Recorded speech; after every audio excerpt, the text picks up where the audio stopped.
In the most gracious speech, Her Majesty said, "My government will uphold human rights and democracy across the world." I will address that in the context of Israel and Palestine, an issue upon which I resigned from Cabinet nearly 7 years ago. I saw then at the heart of government what we see now, our government simply failing to implement its own stated policy. My Lords, we have a policy. We have a policy of a two-state solution, but we do not recognise Palestine as a state. Ministers refuse to even use its name. We have a policy of a peace process, but we have no appetite to initiate or prioritise one. We have a policy that settlement building is illegal and contrary to international law, yet there is no consequence where every year more and more settlers, supported by the Israeli government and diaspora groups, occupy more land in Palestine. We do nothing to deter Israel from expanding settlements, forced evictions and home demolitions. This is ethnic cleansing and is denying the reality of the state of Palestine to even exist. Our policy is that East Jerusalem is an integral part of a future Palestinian state, and yet we do nothing as extremists barge into homes terrorising Palestinian families who've lived there for generations. Our policy is to defend human rights, but no action follows as hundreds of Palestinian children every year are arrested, mistreated and incarcerated. Our policy is supporting international accountability and funding the International Criminal Court, but we oppose the ICC's investigation into war crimes in Palestine. Each time, my Lords, we fail to implement our own policy, we send out the message to an ever-extremist right-wing Israeli government that there will be no cost or consequences for its treatment of the Palestinians. This total impunity is feeding Israel's prolific rise in far-right extremism, leaving a society fighting for its very soul. My Lords, often when we look at periods in history that were so overwhelmingly unjust, so clearly unfair, and where in retrospect we see appalling human rights abuses and cruelty, the way we rationalise the lack of action at the time is by saying we would have done more if only we knew then what we know now.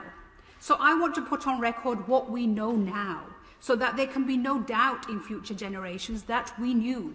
We know about the dispossessions in Sheikh Jarrah, about the chants of death to Arabs in Jerusalem, about the attacks on worshippers in Al-Aqsa, about the attacks outside the Church of the Holy Sepulchre. We know in the West Bank, Palestinians and Israeli settlers live side by side, the former legally but under military law without the most basic of utilities, the latter 630,000 strong and growing, illegally present yet governed by civilian law and living in relative luxury. Two peoples in the same land, but with differing legal systems and even separate roads to the same place. So we know, my Lords, as documented by Human Rights Watch, that the threshold has passed for the international war crime of apartheid and persecution. We know generations have existed under a blockade, never left Gaza, an area the size of the Isle of Wight, and drink water that the World Health Organization says is not even fit for animals. We know that mid-pandemic, Gaza's only coronavirus testing lab was damaged because of Israeli army bombing. We know of the deliberate targeting of journalists, including the bombing of the AP building, whereas US Secretary of State Blinken said there was no evidence of Hamas operations. We know that a female journalist who's worked for Channel 4 was attacked and had her hijab ripped off by Israeli soldiers.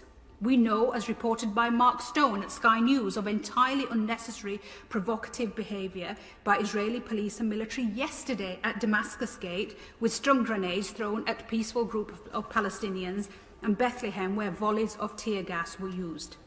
We know from Amnesty International of the rising death toll in Gaza, entire families wiped out in attacks that will be tried as war crimes. We know from the UN the mounting destruction by Israeli strikes on homes, hospitals, libraries and charities.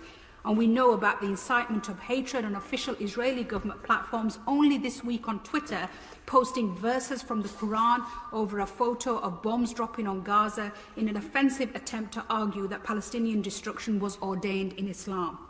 And we know over the past week Israeli soldiers have shot dead 3 more Palestinian children in the West Bank. And we know, my Lords, that there will be zero accountability for this appalling violence. And our silence in the face of this makes our position, as I said when I resigned in 2014, morally indefensible.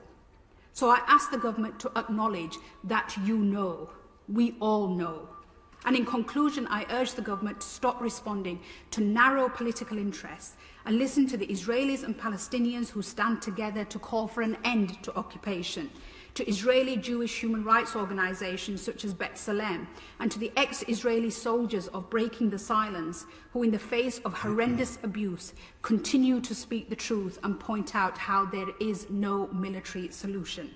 I urge noble lords across the House to win the BAFTA-winning film The Present by Farah Nablusi, which in 20 minutes of heartbreaking storytelling lays bare the daily aggression of occupation and checkpoints. And I ask my noble friends, what can they say today from that dispatch box to Palestinians who want occupation to end? How do we ensure that our policy of the two-state solution is not a simple fig leaf policy to hide inaction, but a reality for the people of Israel and Palestine?